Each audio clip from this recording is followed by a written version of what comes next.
Uh, Hi guys, it's Sam. A lot of you, honestly, that are recently subscribing to me probably know me because of me being homeless. I was gonna try and keep that situation off of YouTube since, my YouTube was something I was doing to make myself feel better. What I mean by that is I would make YouTube videos doing things I love, like playing certain games, making edits of some of my favorite shows, etc. Um, I'd posted on my TikTok about me being homeless, but I tried to keep that off of YouTube because I wanted my YouTube to be more happy. Um, but I kind of can't avoid that now.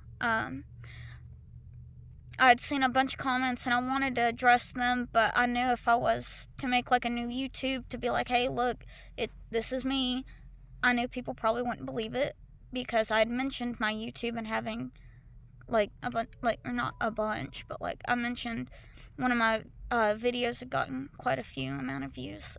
And basically, first of all, I wanted to start off with, yeah, it's 20 degrees outside. It's freezing. We're okay, but cold.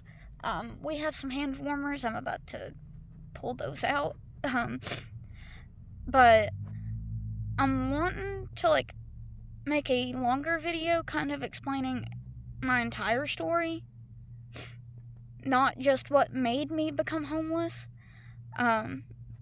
Because there's a lot more to my story than just my stepdad. He told my mom the reason he wanted me out of the house was because he wanted to run around naked. He told me that the reason he wanted me out was because I talk back. And what he meant by that is he was verbally abusive. My mom can confirm that. He was verbally abusive to both of us, and I started standing up for myself, and that's when he started to have a problem with it. Because he literally treated us like a doormat and like dogs. He was like, go cook, go do this, go do that, when we already cleaned the house like every day. And he's claiming we never cleaned or cooked because there was a point in time where my mom physically could not do that. And I was suffering from manic depression because of my bipolar disorder. I have a ton of mental issues, and so does my mom. I'm unmedicated because I don't have insurance. The only medicine I ever was getting was my anxiety meds, and I only have a few of those left. But that's why in Darrell's videos I'm constantly saying I'm really nervous, I'm really anxious, because with the cold I've been living in a constant state of anxiety because I'm scared something's gonna happen. Sorry about the nose. I've been crying. But basically, that wasn't the first abusive narcissist I dealt with. My biological father was one too. He was an abusive alcoholic. He's the reason I don't drink alcohol anymore. I did when I was younger, a little bit, but I haven't had it in a while. And a bunch of you were telling us to stick with Annetta. Don't worry. Annetta and us, we all help each other. Just the other day, I bought her coffee and she helped me buy food. Well, she also bought my mom cigarettes because the cigarettes were only like $3, and none of my mom's vapes are working. Like, that one's burnt. Tastes awful. This one's burnt. This one's dead. Anyways, back to the story. My biological dad, when I was 6 years old, I saved my mom's life. He tried to kill my mom, and I ran. I heard a voice in my head saying to go get my uncle and my brother, so I ran to my uncle's house. And keep in mind, I was only 6 years old. I ran, told them what I saw, which was him push mom down, hit her with a lamp, and start kicking her in the ribs. Well, he ended up going to jail for a little bit, and then he threatened my mom so that I would live with him. He threatened to send her to court over truancy or something because I'd missed a few days of school, not like a lot or anything like that. I'd only missed a few, but he was threatening to get her in trouble. And so I had to go live with him for a little bit until I was 14. Then I moved in with my mom because he tried to kill my stepmom and literally said, I'm going to kill you like I tried to do my mom and what her ex-husband tried to do. Terrifying. I tried to leave and go stay the night at my best friend's house, and he would not let me. He tried to tell me she was the psycho. Terrifying. He also was like petting her hair and going, shh, with one hand on her neck, petting her hair with the other and going, shh. Do you know how scary that was? Like, I was only 14. I'd never seen something like that outside of a horror movie. It was terrifying. Looks like there was somebody sitting there. That scared me. And ever since 2017, I've been living with my mom. I can't get a job because I got strep throat 3 times in 2 weeks, and I was scared I'd get COVID. I had a really bad immune system. I was getting sick like a lot, and I was scared that if I continued going to school, I'd get COVID, and plus online school had already screwed me over. There was no way I was gonna graduate with. You have to take care of me. That too. I'm my mom's caretaker. That's why I was so anxious when she was gone, because I'm used to being with her 24/7 since I'm her caretaker. I only leave her for like 2-3 hours at most to charge stuff. And so it was horrifying. And there's just a lot of stuff that's going on in my life. We don't have any family we can ask. My brother doesn't talk to us. The guy that was going to help us move out completely ghosted us and now claims he was in prison during that. And he claims I'm using a made-up name. Sam is literally my middle name. And I use it because I don't want my ties to my bio dad. But Sam is part of my legal name, so I don't get why they act like it's not. But, hopefully everything goes well and we can get this car running, because it is freezing. Like, freezing. And if we can get it running, I'm going to take my mom to the hospital. And then I'll have to, like, obviously, we already have some appointments set up that there are some appointments where she'll have to be out of the hospital before them, or she won't get her medicine refilled. So it's kind of iffy on if she'll be able to go. She doesn't, like, need to go or anything. Like, no doctor said she needs to be there right now. She was cleared to come home. But I'm just worried about the mood stabilizers, to be honest with you. But anyways, for the most part, that's just a summary of the stuff I went through. I went through a lot more than that. I just don't want to get into it at this moment. And I mean, if you don't believe me, you don't believe me, but that's my story, and that's what I went through. That's what my mom went through. He abused my mom for years before finally we had to get the cops, and she finally 15. left him. Huh? 15. 15 years? Or 15 years. No. But, yeah, my mom's okay. She just doesn't like being shown on camera. Even when I did post videos of myself, she was never in my videos. I preferred to be faceless on YouTube, and the reason for that was because I knew people would judge me, and I already got enough going on, honestly. But at this point, if you don't believe me, that's your choice. I mean, there's nothing I can do or say to prove to you. This is my class ring, by the way, if you were wondering. I mean, there's nothing I can say or do to change your mind. If you don't believe me, you just don't, and that's okay. I'm not going to get mad at you for not believing me, but, I mean, there's really no way for me to prove I'm telling the truth other than getting my family members that I don't talk to involved. But they back to the family thing, the thing is, some of my family probably wouldn't even help because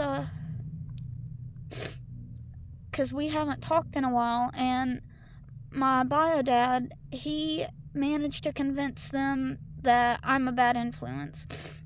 He's claiming I did all this stuff I never did. He's claiming I did drugs when I never did. The worst thing I've ever done is weed. And for the most part, any addictions I've had, I've been sober for about 2-3 years now. I think 1.5 is the shortest one I've been sober from. And I forgot, I've had a gambling addiction. I was not really an alcoholic, but like, I don't know how to explain it. I just considered that being sober from alcohol. And there were a few other things, but my brain's blanking on me right now, sorry. But the gambling addiction, I've been sober for about 2 years now. And I'm really proud of that, because honestly, gambling is fun. I won't lie. And I'm good at it, man. I'm really good at it. But I tried not to spend... Looks like there's... I try not to spend real money on gambling. If I'm going to gamble, it's going to be in a game. But Genshin is the reason I gambled with real money. So, I still play Genshin. I just don't spend money on it anymore. So, and I try not to wish unless I really want the person. So I don't do it to gamble, if that makes sense. But that's all I can really think about to tell you guys at this moment, other than we are safe and we are okay. It is freezing though, so please be careful if you're going to go outside. I'm hoping Annetta's going to stay in her tent so she doesn't freeze. But now, this is in reference to a comment I had saw. Somebody had told us we should stick with Annetta, right? And and I had told them about how Annetta's been protecting us since the day we met. I actually talked to Annetta, and we're thinking of setting up a GoFundMe for the 3 of us, so that all 3 of us can live together. Because I trust Annetta. I genuinely do. I gave her the money we had to buy cigarettes for my mom. After we had eaten, of course. I made sure we had food before I even thought about buying cigarettes. But with the vapes not working, my mom would have been a bitch without cigarettes. I love her, but she's snappy, that's the word, when she doesn't have nicotine. We're both kind of addicted to it. But for me, it's mainly the oral fixation. I have ADHD and autism. As well as bipolar, BPD, and DID. So that's what I meant by up here, I'm fucked. I do cuss, and I'm sorry, Darrell, with all the editing you've probably had to do to make it family friendly. I am sorry about that. But part of why I didn't show my face is mainly I'm insecure. I genuinely am. I mean, people compliment me all the time, but I'm still insecure. Especially when I get told that I look like I'm 12. But it happens. Darrell has stuck to his word. He's been trying his best to get this car fixed. I don't know if he's going to be here today with how cold it is, but he might. He was here yesterday, even though it was cold. But, yeah. I'm thinking of starting a GoFundMe for me, Mom, and Annetta, all 3 of us. And, of course, any money will be split between us 3. It's not going to go to just one or the other. But it's going to be mainly the GoFundMe is going to be about getting, like, housing and feeding ourselves, too. But if for some reason he's not able to fix the car, then we may have to also use some of that money to fix the car. But what we want to do is, one thing we all 3 talked about is, if we can manage to get the money, it would be great to get a storage room, because then we could clean out this back seat, and Annetta could start hitching rides with us. She wouldn't have to walk everywhere anymore. And that would just be amazing. And also, Dale was here yesterday. Just out of nowhere, he showed up yesterday. But, I'm trying to think if there's anything else, but that's all I can think about. And then this is the computer I mentioned. I need to get it fixed, but that's not going to be anything. I mean, if I was to set up anything for it, it would be a separate GoFundMe. But this is, like, let me think of how to explain. I want to try and get my GED, and I do want to go to college, but I need this working to do that because this is the only computer I have that doesn't have to be plugged in 24/7. My gaming computer, which obviously I had before I was homeless, I've had the gaming PC about 6 years, this one about 3, 4, maybe. And we got it at a discount because we got it off of one of those shopping networks on TV. But I use it to make my edits and write my books, which I'm trying to make a living off writing my books, and I can't do that if I don't have my laptop. And I thought about maybe trying to save up and buy like $100 laptop in there, but it wouldn't be able to do much. I'm using a different filter for this one. I was editing the video when I wanted to say this. Please don't be a fucking creep. And what I mean by that, just because somebody decided not to blur out my license plate, which I thought he would at least do that, does not give you the right to creep on me or try to dox me. I don't know if he was serious or joking when he said some of the commenters had already found out, like, where I lived and stuff like that. I don't have a home. The home attached to these tags is the guy that kicked us out. So that I don't give a fuck about. If you go harass him, that's your business, not mine. I didn't tell nobody to. I didn't give anybody his address. So, but it just really creeps me out that there are people out there that would sit there and look up my name and try to find exactly who I am in my entire life story instead of just asking me to tell it. Because I'll tell what I feel comfortable telling, but I don't want people going through and finding out my grandfather's name, my grandma's name, stuff like that. That's creepy. That's fucking weird. Please don't do that. Because genuinely, that's fucking creepy. And that makes you weird as hell. Because me, even when I wasn't homeless, I never went out of my way to search up these people and dox them or anything like that. I never went, oh, your grandma's name is this or anything like that. No, because that's weird. That is crossing a fucking boundary that should never be crossed. And if you do that, you're disgusting. Genuinely, you're disgusting. I just wanted to add that. Please respect people's privacy. You don't have to believe me. I don't care if you believe me or not. But that doesn't give you a right to dox somebody if you don't believe. But that's not an excuse. It's not okay to go and find somebody's entire family history and put it out on the internet. That's disgusting. And I'm saying this as somebody that grew up on the internet and saw tons of people get doxed and swatted. You could get somebody killed. And that's not okay. It's not funny. It's not cute. It makes you a disgusting person. It genuinely does. But that's all I have to say for the rest of this video. So.